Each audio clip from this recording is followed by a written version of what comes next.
Mi nombre es Rafael Flores. En este día pues vamos a tratar un tema tan importante como lo es el servicio de las remesas familiares que envían nuestros compatriotas desde el exterior. Bueno, efectivamente, Samuel, fíjate que las remesas familiares pues son un pilar fundamental en la economía salvadoreña. Sobre todo pues recuerda que la remesa familiar en los últimos años se ha convertido en un ingreso importante para nuestra población, y representa más del 20% del Producto Interno Bruto que genera pues nuestro país. Eso pues ha venido bastante a repercutir en lo que es pues el crecimiento de este servicio. Si más recuerdo, pues en la década de los 80, si nos acordamos cuando comenzó pues esto de la migración y todo después de la guerra y todo, durante el transcurso de la guerra. Si ustedes recuerdan, pues la historia de este producto y este servicio, pues venía con aquellos de los famosos encomenderos, cuando traían aquellos cheques, aquellos giros, y la gente pues se agolpaba a los parques, a los mercados donde estaban los cambiadores con aquellas grandes cantidades de dinero en colones en aquel tiempo. Y recuerdo yo pues que ese era el medio por el cual se transferían esos dineros de nuestros compatriotas en Estados Unidos y en algunos otros países del globo terráqueo. Más sin embargo, pues esa era la parte en donde había un intermediario más, que era una persona que tenía un capital, que se encargaba de cambiar ese giro, lo pagaba X o Y tasa de cambio y luego lo llegaba a vender al banco. Todo. Sin embargo, los bancos fueron descubriendo poco a poco cuál era la necesidad que tenían nuestros asociados y ir eliminando aquel mercado negro que existía en ese momento. De igual forma también pues fueron viendo la oportunidad también de negocio, porque eso es lo que principalmente sucedió, y así pues fue desapareciendo aquel producto arcaico de papel que se intercambiaba y que pues generaba bastante costo para nuestros compatriotas en Estados Unidos. Si bien recordamos, pues llegaba a un supermercado o llegaba, por ejemplo, a una institución, a una casa de cambio o algún banco en Estados Unidos, al gobierno, por ejemplo, por medio de lo que más se recibía y lo que más se tenía, pues era en los correos. Las agencias de correos en Estados Unidos se encargaban de vender este tipo de giros y les cobraban pues una cierta tasa de cambio por ese giro. Ellos vendían los giros en el gobierno los vendía por medio de estas oficinas de correo, y ellos enviaban el papel, el giro, por medio de un encomendero o un viajero que igual les cobraba pues. Y al final veníamos pagando hasta 3 o 4 impuestos, podríamos decir. ¿Por qué? Porque le pagábamos al gobierno de Estados Unidos por comprarle el papel físico del giro. Le pagábamos al encomendero por enviar esa remesa en papel. Y le pagábamos también al cambiador de dólares en el parque y todo, para poder pues tener el efectivo en colones que en ese entonces se tenía. Esa es parte de la historia. Luego ha venido evolucionando el producto, tanto así que comenzaron a transferirse también ciertas cantidades de dinero cuando ya el encomendero pues no se sentía en la capacidad de trasladar, por ejemplo, cantidades fuertes de dinero. Fue que la banca pues comenzó a ponerle un poco de interés también, y se realiza por medio de transferencias. Más adelante vamos a diferenciar qué es una transferencia y qué es una remesa familiar.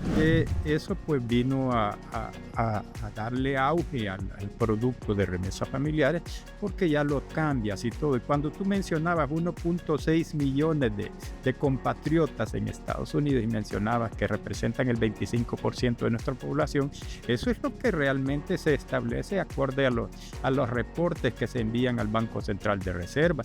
Pero recordemos que hay mucha gente que todavía está en la forma arcaica, pues, hay gente que todavía sigue viajando a Estados Unidos y aquella persona que vive en un lugar, tal vez un lugar bastante alejado del sistema de bancarización y todo, siguen trayendo el efectivo, pues siguen trayendo los dólares y todo, y los siguen enviando por medio de los encomenderos y de los viajeros, que pues muy fácilmente pues se encarga de irlos a dejar hasta la puerta de su casa, que esa es otra de las ventajas que han encontrado. Pues entonces ya se evita la persona, el familiar, de venir y de pagar algún tipo de transporte y algún otro impuesto, todo el que tenga que ver, para poder trasladarse y recuperar su dinero que le envían de Estados Unidos. Otro de los factores importantes que vinieron pues a ayudar al incremento de las remesas familiares, y todos sabemos,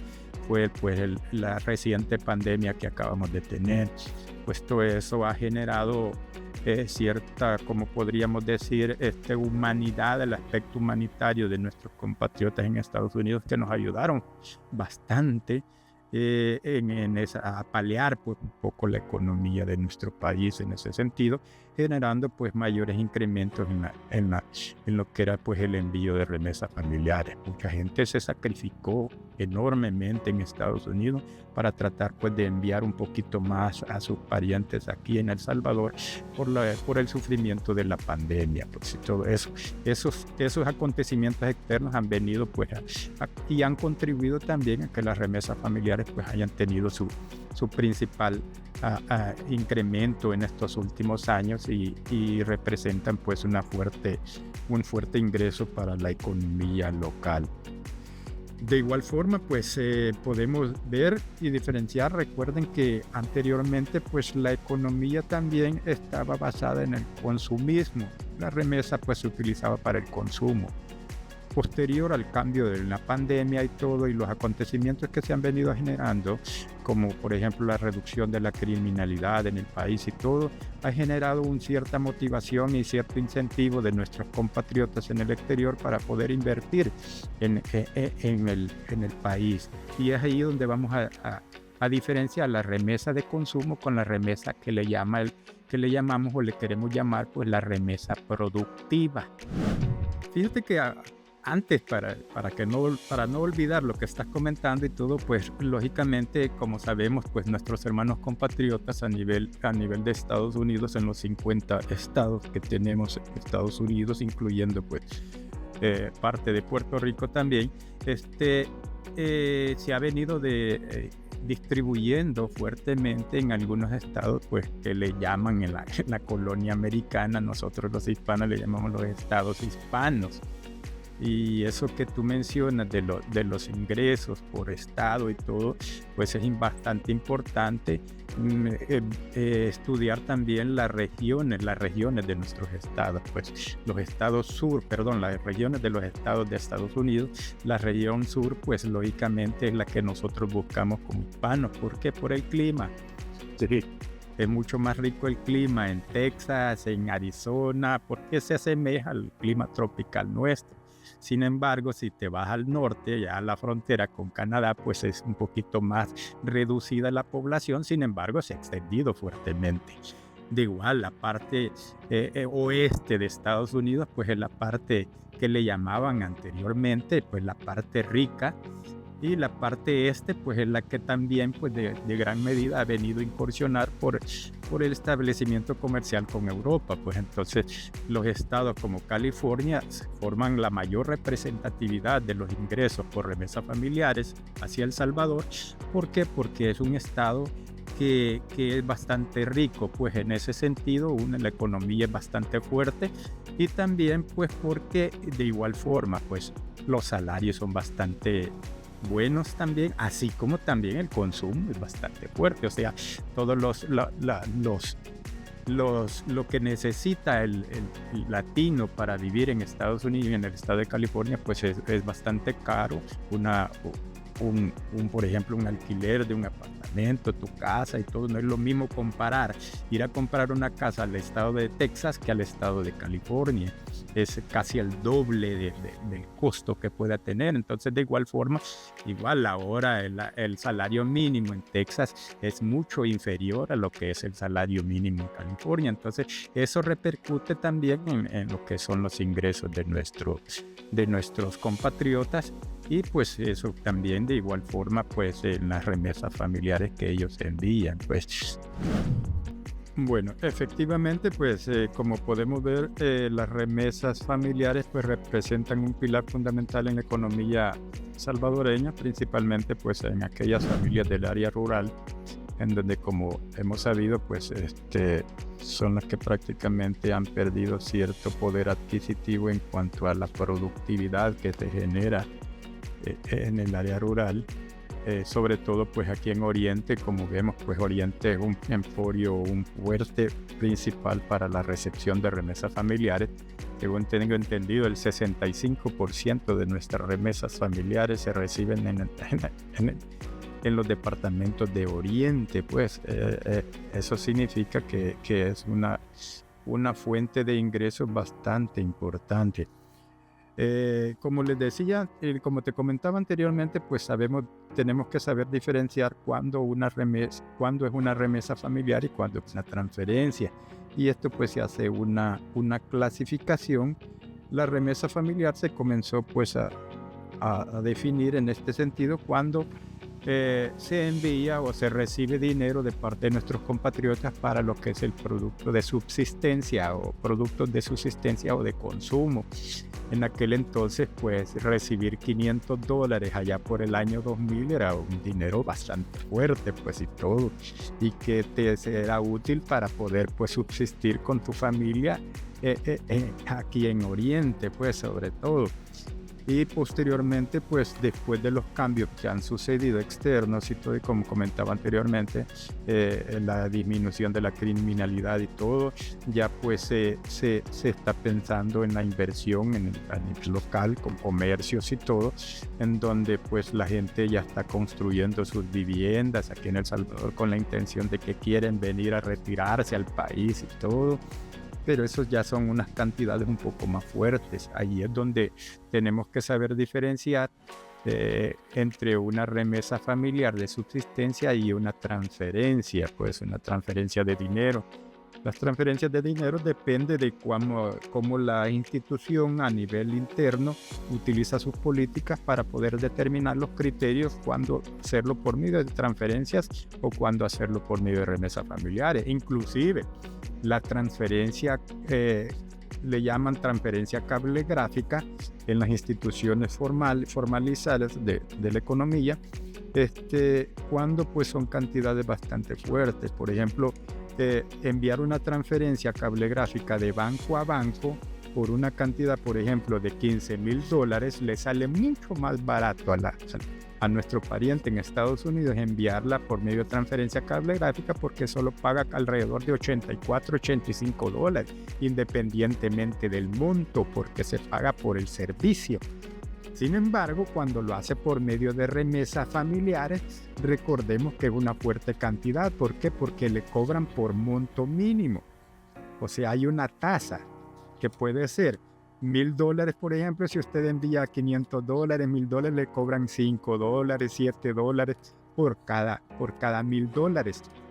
Entonces, enviarlo por remesa familiar les resulta mucho más caro cuando son fuertes cantidades. Por eso es que nuestros compatriotas en ese sentido pues han utilizado el servicio de transferencias cablegráficas, y es lo más recomendable para poder transferir sus dineros cuando son para inversiones, para construcción de viviendas o para el comercio. Sí, fíjese que lamentablemente pues con esto y con todos los acontecimientos que hemos pasado durante estos últimos 25, 30 años en El Salvador, la economía se ha visto fuertemente afectada. Principalmente los aspectos negativos de las remesas familiares es que nuestras generaciones recientes pues se preocupan más que todo por el consumismo y no por administrar bien los recursos que muy fuertemente devengan nuestros compatriotas en Estados Unidos. Entonces el valor al trabajo acá pues prácticamente se ha reducido.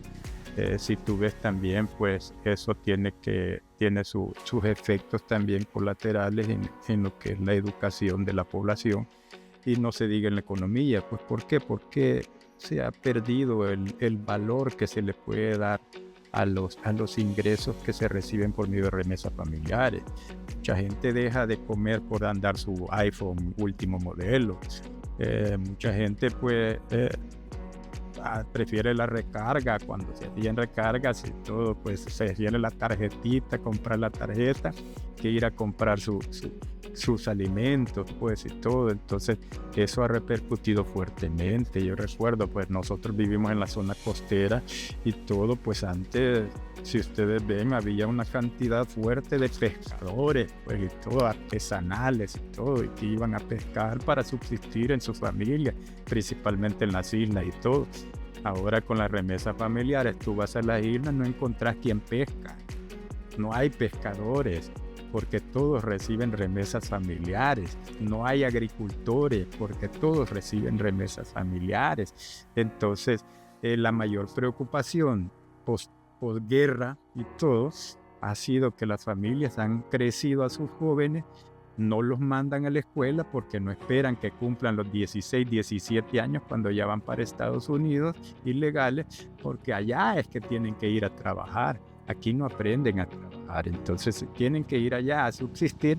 ¿Por qué? Porque la esperanza de ellos es que nuestros hijos se vayan para Estados Unidos y nos mantengan a nosotros aquí con los ingresos que pueden tener. Entonces ha sido la parte negativa que tenemos del envío de remesas familiares, porque muchas veces pues ha repercutido enormemente a que el país no tenga el desarrollo suficiente con la población que posee. Pues igual nuestra población, si ustedes ven, pues es bastante ya mayor, jóvenes no tenemos. Si ustedes ven, pues inclusive pues en los institutos, en las instituciones de educación, ustedes no van a ver que los institutos, por ejemplo, de bachillerato, que iban a estudiar y todo aglomerados. Yo recuerdo que habíamos hasta 30, 40 en una sola sección. Ahora pues son 10 o 11. ¿Por qué? Porque la mayoría de jóvenes parten para Estados Unidos con la intención de ir a trabajar allá y de mantener a sus familias acá en la parte económica. Pero los que nos quedamos aquí, lamentablemente, pues no sabemos apreciar ese esfuerzo que se realiza. Sí, lo que pasa es que todo va cambiando. Acuérdense que con este problema de la digitalización y todas esas cuestiones, todo va cambiando. Pues antes sí...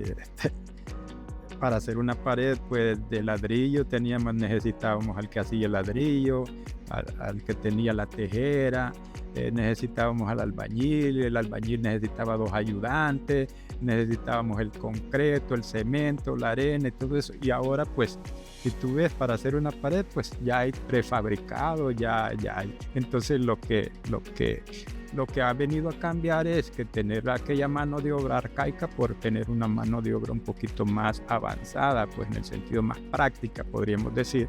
Entonces, en ese sentido, hay que reorientar estos ingresos. La economía del país, pues ahora tiene que reorientarse en el sentido de realizar las inversiones necesarias en los segmentos necesarios. El problema es que no tenemos agricultura. Nosotros subsistimos por los otros países centroamericanos. Pero nosotros no tenemos agricultura acá, nosotros no tenemos pesca acá, nosotros no tenemos fuentes de ingresos que nos puedan permitir a nosotros el poder subsistir o el ser autosostenibles, pues, sino que vamos a depender siempre de nuestros compatriotas en el exterior. Pues realmente viendo hacia el futuro, pues recuerden que todo esto depende de las políticas internacionales. Pues llevamos, creo, 21 años de estar pues en el proceso del TPS, el permiso que le dan a nuestros compatriotas y una gran mayoría de salvadoreños y de hispanos en Estados Unidos, pues se mantienen en base a ese, el TPS, que cada año y medio tienen que estarlo renovando. Entonces eso se genera incertidumbre, ¿sí?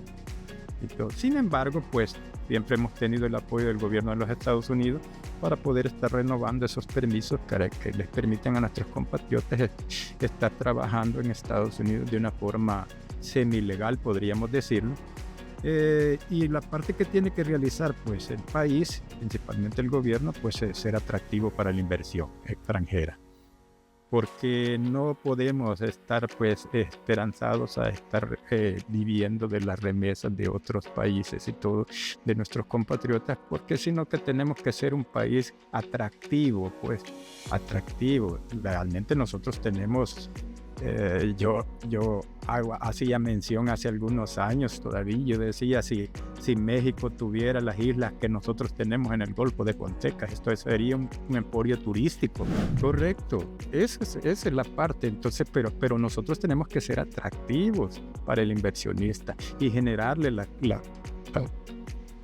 Vaya, en un caso hipotético, ¿qué pasaría si todas las familias salvadoreñas dejan de perseguir la remesa? Mira, ahorita está un problema en Estados Unidos con un paro en todos los puertos. Obviamente hay miles de salvadoreños trabajando. Pero ¿qué pasaría si sucede eso, Rafa? ¿Qué le pasaría al país también? Bueno, principalmente sería un caos, ¿no? Pues la economía se estanca. No habría aquella rotación del consumo principalmente y todo. Y sería bastante afectante. Pues recuerda que hay mucha gente que maneja sus inversiones y todo por medio de créditos y todo, saca sus créditos esperanzado a que el pariente le va a enviar su remesa familiar. Imagínate cómo repercutiría fuertemente pues en lo que es la economía local, pues, y sobre todo de las familias, pues. Gracias, Samuel, y gracias pues al Departamento de Mercadeo también pues por tomarme en consideración para hacer esta pequeña plática. Realmente pues es parte de lo que nosotros realizamos día con día. Como institución financiera que somos, pues lógicamente ponemos al servicio de nuestra población y de nuestros asociados y no asociados el servicio de remesas familiares, porque no solo los asociados lo pueden cobrar los usuarios también. Y entonces pues y ahí tenemos los diferentes agentes que pueden ser atendidos aquí en su cooperativa CACU DRL. Muchísimas gracias por su atención, gracias por la invitación y estamos pues ahí disponibles siempre y cuando lo soliciten.